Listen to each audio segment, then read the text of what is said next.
Alright guys, we need to talk. I've been living a lie because I've been perpetuating that lie to other people.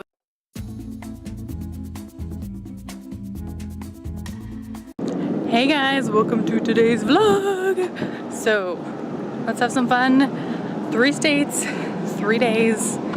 So I am just taking out the trash and then I'm going to order my Uber and then I am on to my next adventure. I am going to Washington for my sister-in-law's surprise 40th birthday party and then hopping on a plane to Utah just because I haven't seen my parents in months. Oh, I gotta sneeze. The light is so bright. Security was a breeze. I swear every time I've been going, I've mentioned in other vlogs, it's like I get a pat down or an extra search, and this time I didn't.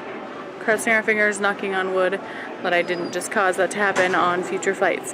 But I'm here super early, but I was checking a bag, which I don't usually do, and I just wanted to be safe and sure, and so we're good. Got myself some grapes and a bagel with cream cheese in it, so eat a little food, just relax, turn on the Wi-Fi, scroll through the YouTube. You are missing your belt. Please return to claimant. Thank you.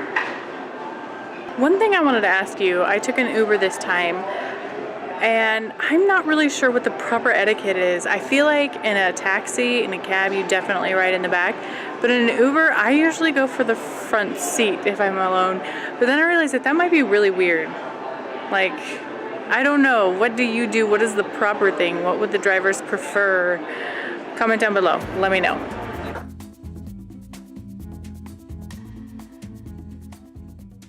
All right, here we are in Spokane. I instructed the kids on a fun thing they can do while mom and dad are gone. And we're about to go out to dinner soon. So I'm going to be meeting a friend and just hitching a ride with them. And we'll have fun. So I'll take you along a little here and there. Hey guys, so we are on the way to the restaurant, but I wanted to tell you something fun. We're trying to kind of coordinate around some like family pictures and Hoop Fest here in Spokane. If you haven't heard of that, it's the world's largest 3-on-3 basketball tournament. So all the hotels in the area sell out. Trust me, I worked in the hotel industry. It's a nightmare weekend. But yeah, I didn't even realize that was this weekend until I saw banners, but kind of fun. I love just community events like that. We don't really have anything that spectacular in Boise that anyone comes to. But I really need to remember this New Year's Eve to go to the potato drop. It's kind of like the ball drop, but it's a giant potato. I'll try to remember to go and take you guys along.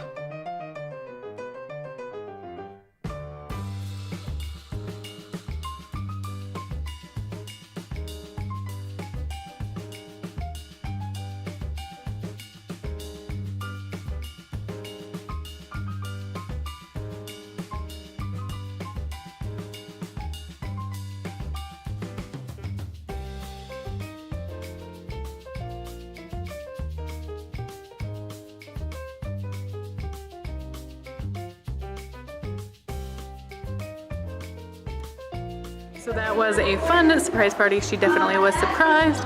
And we are in this posh, gotta get my brother who's hiding. Oh, there he is, there he is. We're in this really posh kind of business space. If you look here, those have fire damage to them. It's crackled and there's fancy things and brick. I love these older places. Anyway, now we're gonna go back to the home, maybe play games, see if the kids did what they were supposed to do. All right, so you were surprised. I was. It was fun. Yes, it was a good show. These guys didn't get to go, but I think they did do something for you while we were gone. Oh, they had Should we find cereal out? on the floor, so they had their own part. You did. How long's the milk been sitting out? Not all done. Okay. Let's go put it away. Should we go show Mom what you worked on besides cereal on the floor? Sure. Okay, this is Jennifer, so sometimes she does scary stuff. Oh, we got to teach you guys the art. Oh man, oh, my bathroom is really gross. I hope you know. Gross. That's awesome. Woo, pretty decoration. I will say your children need more Yeah. experience in toilet paper. I know, we haven't taught them how to properly toilet paper. Should we leave it there all the time? I'm old. Look at those beauties. Ooh. You see those? Get a little shimmering in the right light. Mhm. Yeah. Mhm.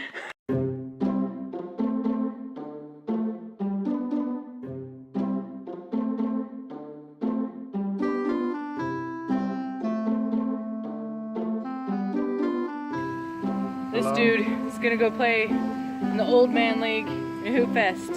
Just got me at the airport. Let's go board 2 planes, yay! Well, darn it all, here I am at the airport. They're boarding a flight to Seattle, which is gonna be my connection.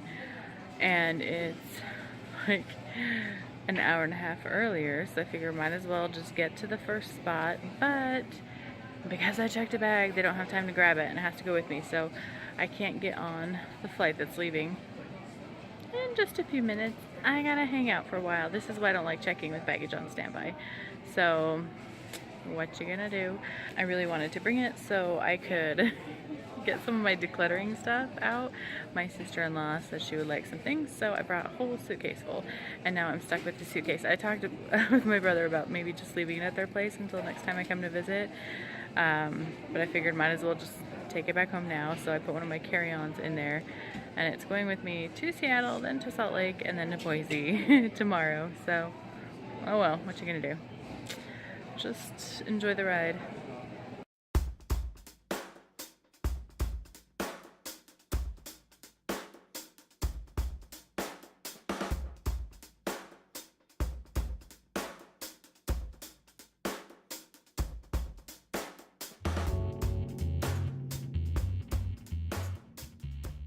Hey guys, so I recorded some of this at the airport and it turns out my audio wasn't working. So let me just recap for you the last little bit here, and lovely little montage and audio voiceover. Almost immediately after I got to Salt Lake, got together with some family, had a little barbecue, got to hang out with the kids. Haven't been able to see some of them in a couple years, and my goodness how they've grown. Played some games, even did a little bit of swimming late at night. And then the next day we had a visitor who we had never met before. It happens to be my dad's second cousin, my second cousin once removed, and got to talk about families and family history and some interesting things. We'll talk about that in a little bit. So on my return, it was a nice little non-stop. I again got first class, which not complaining here. 2 out of my 4 flights this weekend were first class, and the 2 that I didn't get it on don't even have first class. So that's a pretty darn good ratio. So got my beloved window seat, got the bulkhead, didn't even have a neighbor next to me, and a beautiful tasty treat here on the short flight. And soon enough I was back home to Idaho. So I am back with my sweet, sweet puppy, glad to be home. I even got to enjoy some sparklers and games with my usual Sunday night crew. So I am glad to be home. But I did want to mention, it's been something that I've wanted to share for quite some time. I was reminded as I got together with my second cousin twice removed today that families are interesting. I mean, good heavens, my family is far from perfect, but we all kind of have a little something, don't we? One interesting thing about extended family, actually in this very room, I have a report that I did in high school about my ancestry. I did a whole report on the Delaware tribe Indians or Native Americans. And what I found out a little over a year ago is that I've been lied to all my life. I've been living a lie because I've been perpetuating that lie to other people without knowing about it. So basically we were told that we had 3 tribes in my family bloodline. We had Cherokee, we had Delaware, and we had I don't remember the third one. Pawnee or something. And turns out, 0. So my parents did one of those little spit DNA tests, which is really intriguing because we found things like Italian and Spanish and Greek, things that we never knew that we had, even though my family does a decent amount of family history, ancestry finding. And so we found some things we didn't know about.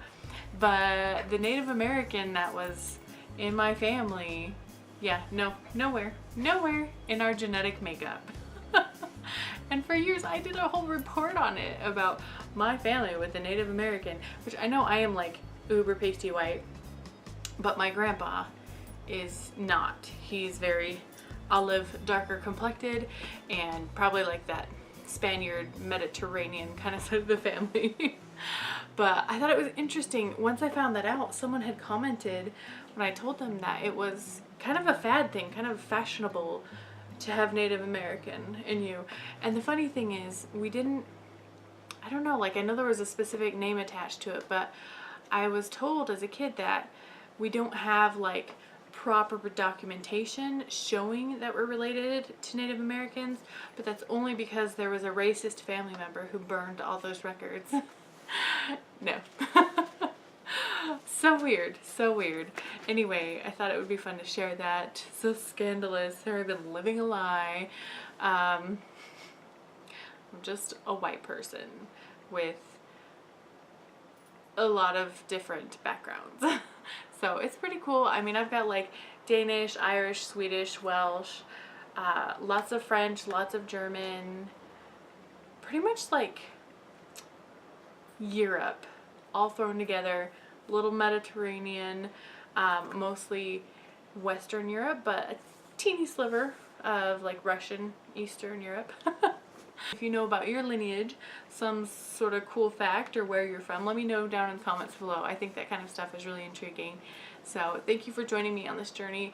It was such a breath of fresh air. I was on 4 flights and 4 airports in 3 days, and I got to see all 6 of my nieces and nephews within a 24-hour period, and I've just really been wanting to see them. So I enjoyed it. I enjoyed bringing you along, and I hope you have a wonderful day, and we'll see you next time. Bye.